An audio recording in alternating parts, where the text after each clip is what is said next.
எனக்கு வேலையில ப்ரமோஷன் கிடைச்சிருக்கு. இதோ ஆர்டர். மார்க்கெட்ல கத்திரிக்காய், வெண்டைக்காய் மலிவா கிடைக்குதுன்னு வாங்கிட்டு வராது. கேபேஜ், காலிஃபிளவர், பீட்ரூட், பீன்ஸ் இந்த மாதிரி இங்கிலீஷ் காய்கறிகளா பார்த்து வாங்கிட்டு. சரிம்மா. தோட்டத்துல அவரைக்காய், கொத்தவரைக்காய் செடி எல்லாம் ஒண்ணும் போட வேண்டாம். நர்சரிக்கு போய் லேட்டஸ்ட் ரோட்டஸ் எல்லாம் வாங்கிட்டு வந்து போடும். அம்மா,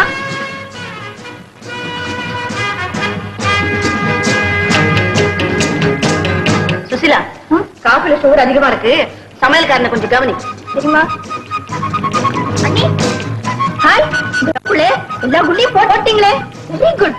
அந்த வீட்டுல முடியவே முடியாதுன்னு சொன்னியே, ஞாபகம் இருக்கா? முயற்சி பண்ணி எல்லாத்தையும் போட்டேன். சரி, உங்க அண்ணன் காஃபி சாப்பிட்டாரா? கொடுக்க போறேன். நானே கொண்டு போய் தரேன்.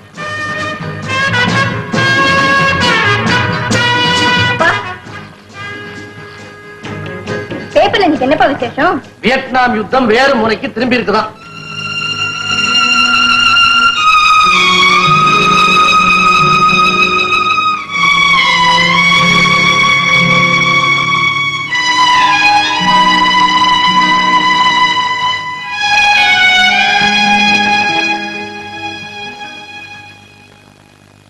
ஏங்க, இந்த வீட்டுல எல்லாரும் எல்லா சௌகரியத்தோடவும் வாழும்போது நீங்க மட்டும் ஏன் இப்படி ஒதுங்கி வாழறீங்க? உங்களுக்காத்தான் புது ஷூ வாங்கிட்டு வந்திருக்கேனே, ஏன் இந்த பழசை விட மாட்டேங்கிறீங்க? இன்னொருத்தர் செருப்புல நடக்க நான் விரும்பல. ஏன் சம்பாத்தியத்துல நான் வாழணும்னு நினைக்கிறேன். உங்க மனைவினா ஏன் சம்பாத்தியத்துல உங்களுக்கு பங்கு இல்லையா? புருஷன் நிழல்ல பெண்டாட்டி இருக்கணுமே தவிர பெண்டாட்டி நிழல்ல புருஷன் இருக்கக்கூடாது. அப்படி வாழ்ந்துதான் ஆகணுங்கிற நிலைமை ஏற்பட்டா அந்த புருஷன் நாக்க பிடிங்கிட்டு சாகலாம். உன் முந்தானையில என் குடும்பத்தை கட்டி இழுத்துட்டு வர நான் கொஞ்சம் கூட இஷ்டப்படல. ஆனா உழைச்சு உழைச்சு ஒஞ்சு போன எங்க அப்பா, ஒரு சுகத்தையும் காணாத எங்க அம்மா, என் தங்கச்சி, இவங்களுக்கு கிடைக்கிற சௌகரியத்துக்கு குறுக்கணிக்க நான் விரும்பல. அதனாலதான் இந்த வீட்டுக்கு வர நான் சம்மதிச்சு. அத்தா, வானம்பாடி எவ்வளவுதான் உயர பறந்தாலும் வானத்துக்கு கீழதான். ஒரு பெண்ணு எவ்வளவுதான் உயர்ந்தாலும் அவ புருஷனுக்கு அடக்கம்தான். நீங்க நினைக்கிறது ஒரு அர்த்தம் இல்லாத கற்பனை. கற்பனை இல்லை, என் காதல விழுபடியா. அவனுக்கு என்ன யார் கொண்டாட்டி சம்பாதிக்கிறா? அவன் பங்களாவில சௌகரியமா இருக்கான்னு 4 பேர் பேசும்போது என் மானம் போகுது. உயிர் போயிடக்கூடாதான்னு தோணுது. அத்தா, தயவு செஞ்சு அப்படி எல்லாம் பேசாதீங்க.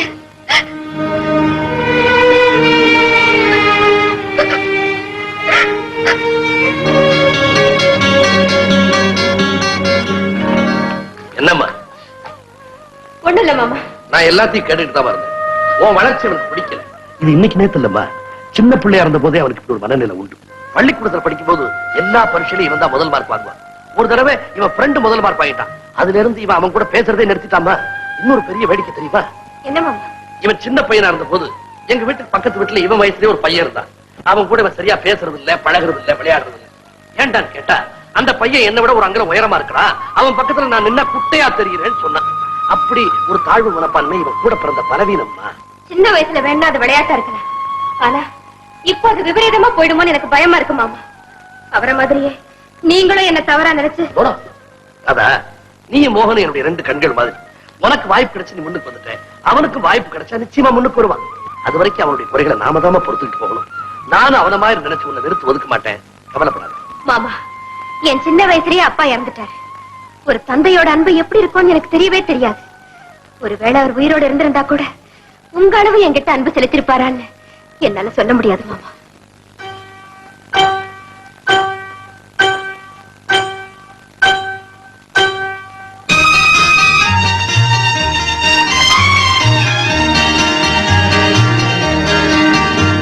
மணி 7 ஆச்சு.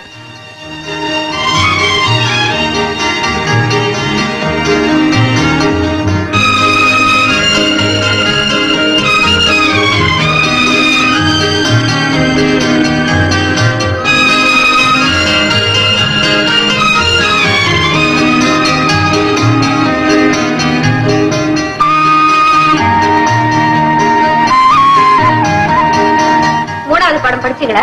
புரிஞ்சுதா? படிக்க முடிஞ்சது, ஆனா அர்த்தம் தெரியல. அது ஒரு கதை. ஒவ்வொரு வாக்கியமா படிச்சு அர்த்தம் சொல்றேன். ராஸ்தே से एक डरपोक मुसाफिर चल रहा था. ஒரு பயந்த வழிப்போக்கன் பாதையில் நடந்து போய் கொண்டிருந்தார். எக்காயக் उसने मुड़कर देखा. திடீரென்று அவன் திரும்பி பார்த்தான். उसके पीछे उसकी लंबी परछाई दिखाई थी. அவன் பின்னாலே அவன் நீண்ட நிழல் தெரிந்தது. वो उसे कोई भूत समझकर भागने लगा. அவன் அதை ஏதோ பேய் என்று நினைத்து ஓடத் தொடங்கினான். वो उसकी परछाई थी, लेकिन ये सच्चाई उसे मालूम नहीं थी. அது அவனுடைய நிழல்தான். ஆனால் இந்த உண்மை அவனுக்கு தெரியவில்லை. ஒரு சந்தேகம். என்னங்க? அவன் முட்டாளா? இல்ல, புத்திசாலிதான். அப்படின்னா அவன் தன் சாதாரண நிழலை பார்த்து பயந்திருக்க மாட்டான். அவன் பார்க்கிறது தன் உருவத்தையே விழுங்கக்கூடிய அசுர நிழல். அதை கண்டு அவன் பயந்து ஓடுறது நியாயம்தான்.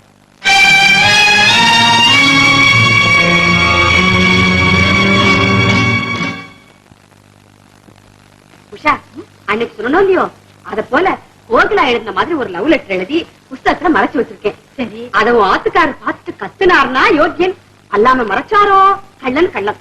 வரார் வரார்.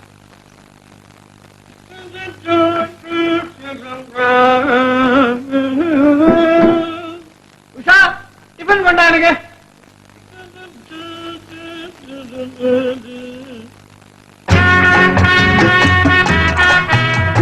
அன்னபூர்ணி கழுத்து மாதிரி இருக்குது. எனக்கா?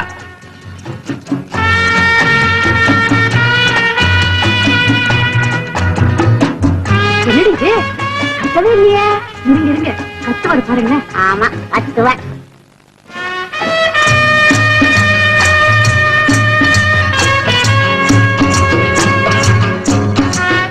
ஐயோ, லெட்டர் மறைச்சுண்டு. இரு, நான் போய் பாக்குறேன். என்ன லெட்டர் படிச்சுட்டேல? மறைச்சு வச்சுட்டேனா? மறைச்சு வச்சுட்டேன். பதில் எழுத போறேல? பதிலா? உங்களுக்கு இதெல்லாம், உங்களுக்கு என்ன வயசு? இருக்கட்டும். நீ உஷா பாருங்க, உன் தலையெழுத்து இப்படி ஆகும்னு நான் நினைக்கிறேன்மா. லெட்டர் மறைச்சுட்ட கள்ளன் கள்ளன். ஏண்டி நான் அழுகையே வரலையா? அடேண்டி, என்னடி அழவே இப்படி அழற? வயசாகல, போய் புரு புடிச்சுக்கோ போ.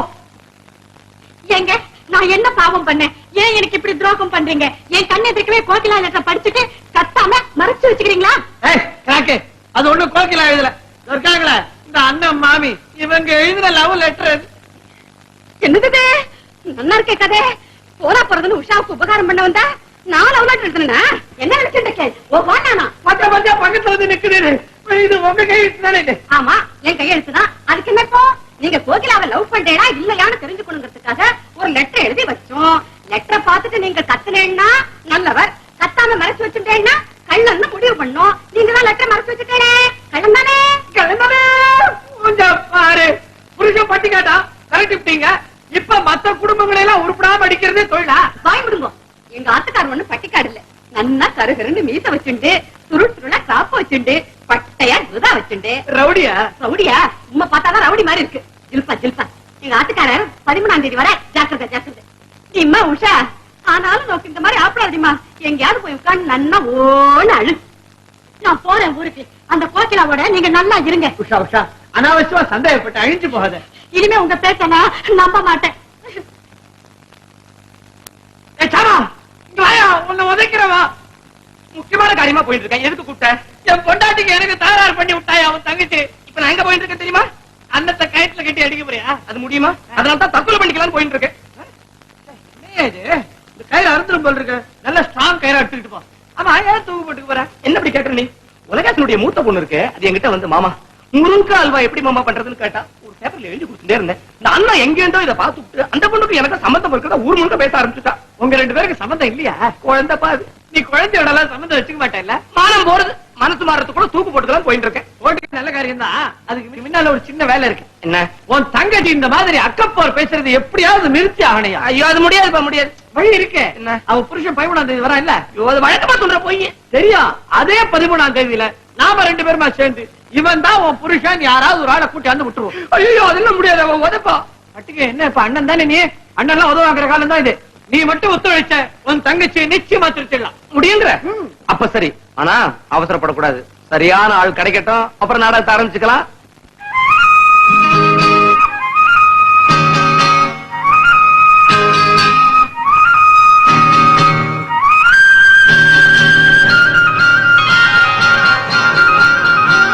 என்னமா மாங்காய கடிச்சுக்கிட்டு இருக்கு?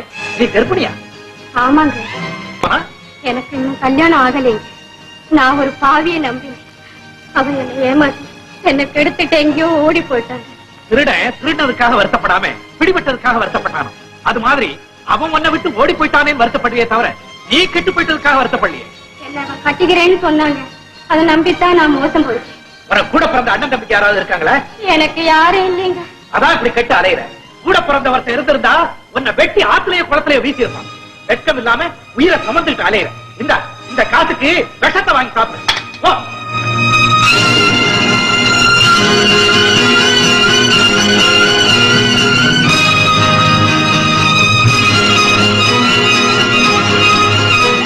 சுசி, ஏன் அழற?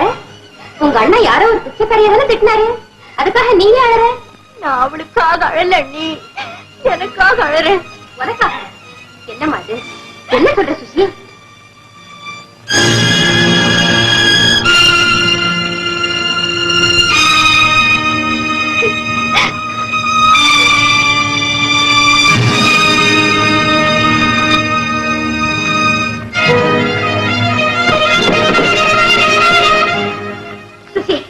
என்னமா நடந்தது?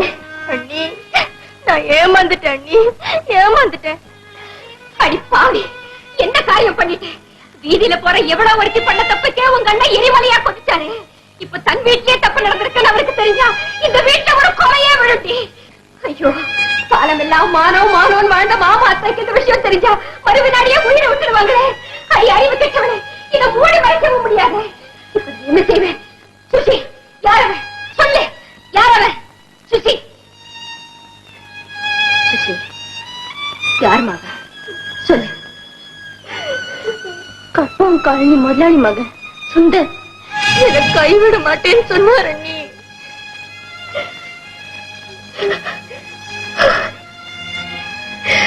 அடி பைத்தியமே, எல்லா காதலனும் சொல்ற கடைசி வார்த்தை இதுதானம்மா. சரி வா உட்கார். எப்படியாவது முயற்சி பண்ணி அந்த சுந்தரிக்கே கல்யாணம் பண்ணி வச்சிருந்தேன். அது வரைக்கும் இந்த ரகசியத்தை காப்பாத்திடுமா?